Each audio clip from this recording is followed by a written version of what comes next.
Keluar di sekolah pasca pandemik COVID-19. Tahun 2020 ini tampaknya akan menjadi tahun yang sangat dikenang oleh manusia yang hidup pada abad ini.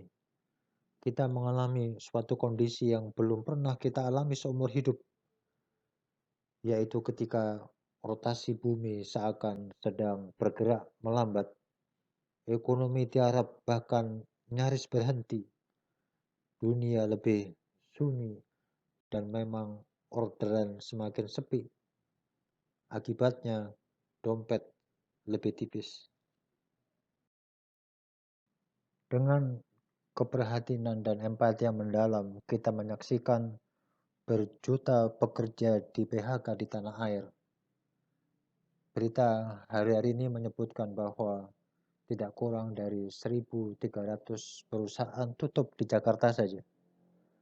Belum lagi berjuta pekerja informal yang kehilangan pendapatan.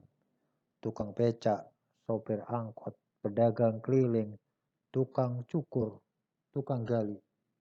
Kecuali tukang gali kuburan barangkali. Pak Ogah, tukang tambal ban, semuanya mengalami penurunan bahkan kehilangan pendapatan. Ada perasaan yang sendu menyaksikan Haramain, Masjidil Haram, dan Masjid Nabawi kosong dari jamaah. Bahkan kita pun di tanah air, beberapa pekan ini kita tidak melaksanakan sholat Jumat berjamaah di masjid.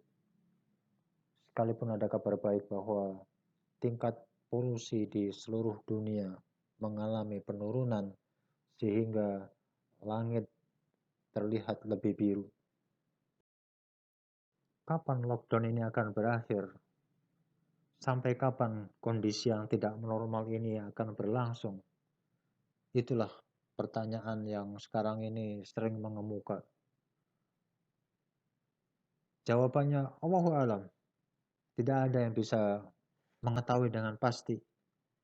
Hanya perkiraan-perkiraan belaka. Ada yang memperkirakan sampai bulan Juni, atau sampai bulan Juli, Agustus, atau bahkan sampai akhir Desember. Namun ada pula yang memberikan kepada kita warning bahwa sekalipun pandemik mungkin akan berakhir dalam beberapa bulan ke depan, tetapi COVID-19 masih berpotensi untuk menjadi ancaman selama 2 tahun atau 3 tahun ke depan, sebagaimana pola pandemik yang terjadi pada masa-masa sebelumnya. Kita berharap saja bahwa semua kehendak Allah adalah baik untuk kita. Kita tidak boleh berkeluh kesah berkepanjangan, karena sesungguhnya Allah telah memberikan kepada kita berpuluh-puluh tahun dalam keadaan aman.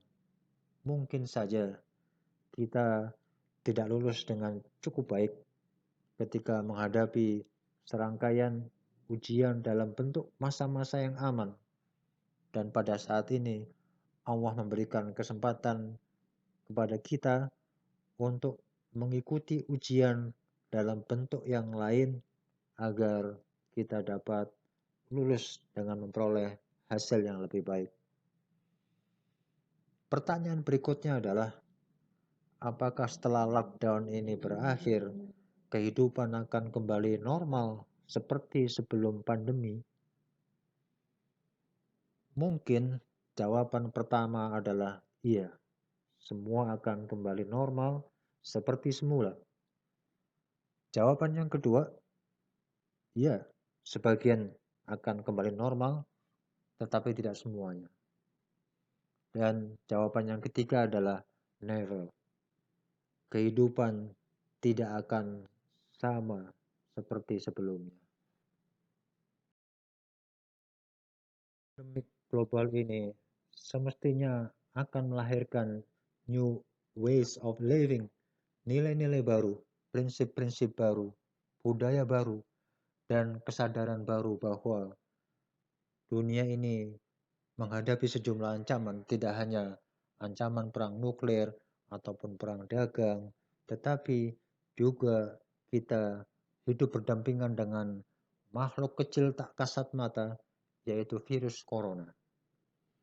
Dan virus ini ternyata memiliki puluhan varian, punya puluhan saudara dan keponakan yang saat ini sedang tidur.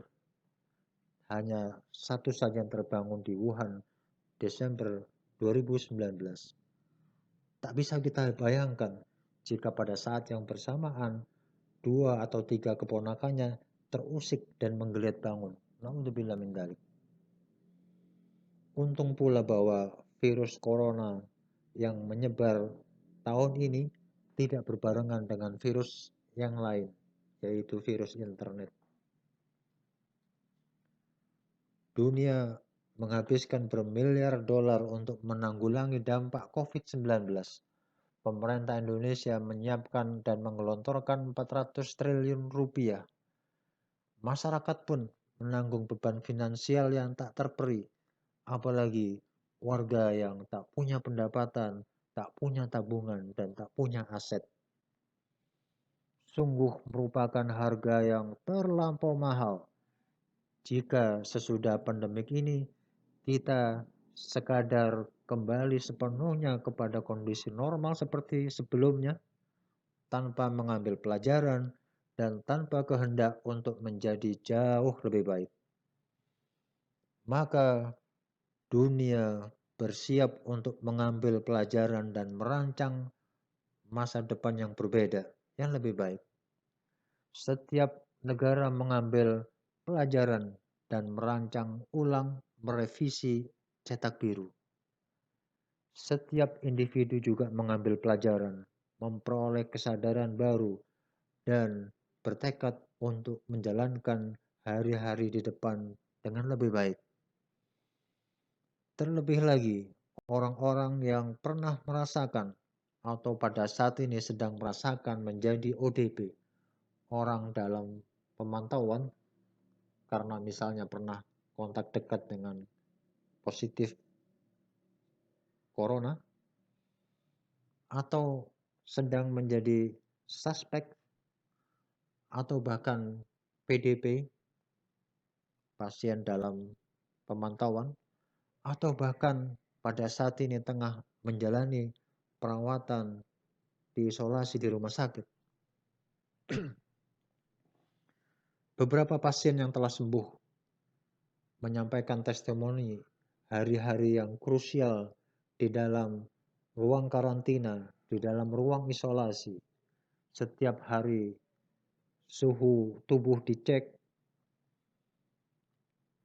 sampel darah diambil, menenangkan diri dengan membaca Al-Quran, beristighfar, mendaras doa, bersilih berganti antara harapan dan kepasrahan. Tentu kita semuanya bertekad untuk menjalani hidup yang lebih baik, yang lebih soleh pasca pandemi ini.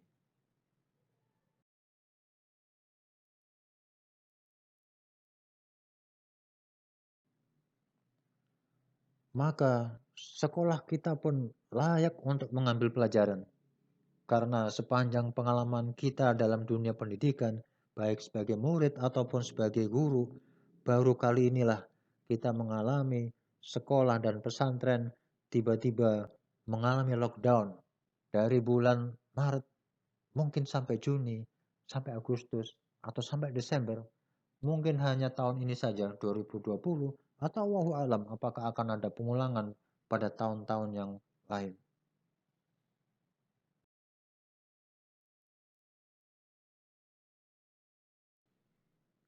Dengan penuh keprihatinan kita menyaksikan sekolah tutup, para siswa sekolah full day, para santri boarding, para santri ma'had tahfidz atau pesantren mendadak semuanya belajar sendiri di rumah.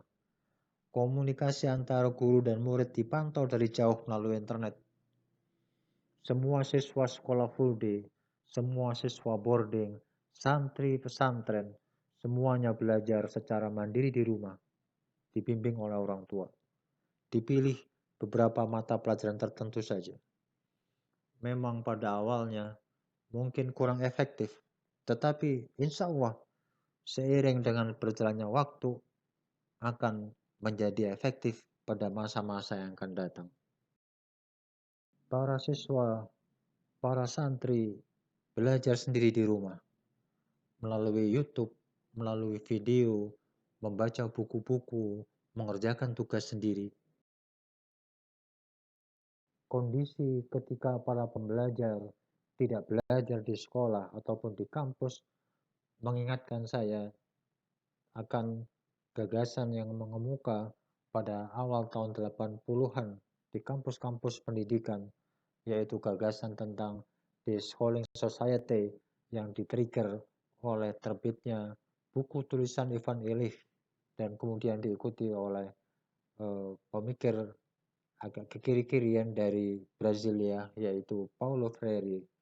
Mereka berdua menggugat sistem persekolahan sebagai satu-satunya jalan pendidikan.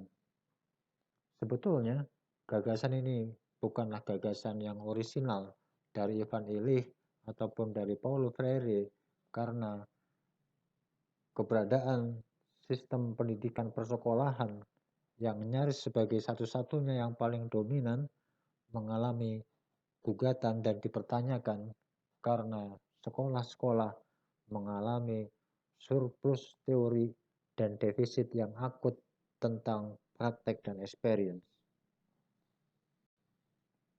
Ada gagasan masyarakat tanpa sekolah, yaitu bahwa seseorang bila mana ingin menjadi ahli, katakanlah misalnya ingin jadi pengusaha, maka dia tidak harus ke sekolah, tidak harus belajar di kampus, cukup dia magang kepada pengusaha, magang di perusahaan, menjaga toko. Atau kalau seseorang ingin menjadi ahli pertanian, maka dia tidak harus mendaftar kuliah, dia cukup berangkat ke ladang, belajar kepada petani. Mereka, para petani ini, memiliki ilmu dan memiliki pengalaman turun-menurun mengolah tanah. Plus baca-baca buku.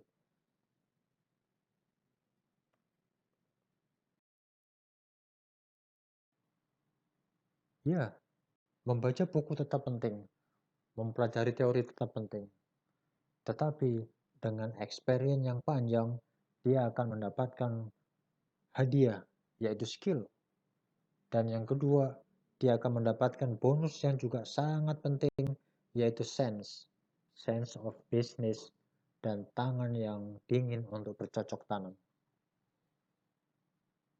Pada era teknologi informasi saat ini, seseorang yang ingin menjadi petani ulung, dia tidak perlu berada di ladang seharian untuk belajar kepada seorang petani.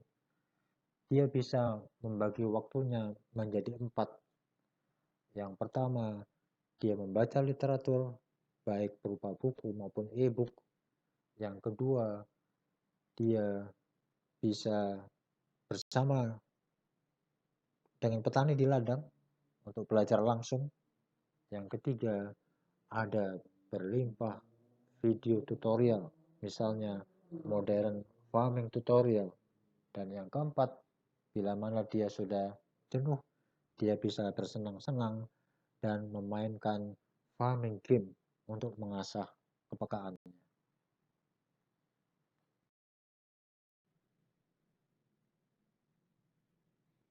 Ada teori yang mengatakan bahwa untuk menjadi seorang expert, seorang ahli, seseorang mesti menjalani experience sekurang-kurangnya 5.000 jam kerja. Dan itu kira-kira setara dengan 10 tahun. Seseorang tidak menjadi ahli dengan mengikuti persekolahan dari mulai SD, SMP, SMA, sampai perguruan tinggi 16 tahun. Belum tentu dia memperoleh expertise itu. Sekarang ini, dengan anak-anak kita belajar di rumah, dalam pengawasan orang tua, barangkali sebagian orang tua akan melihat bahwa apa yang dipelajari oleh anak-anak mereka adalah teori-teori, dan itu pun ternyata teori yang tidak terlampau relevan dengan realitas yang orang tua jalankan di dunia usaha. Maka apakah telah datang masanya, telah datang waktunya gagasan Deschooling Society menemukan jalannya melalui momentum pandemi ini? Lalu, Quo Vadis, pendidikan atau persekolahan.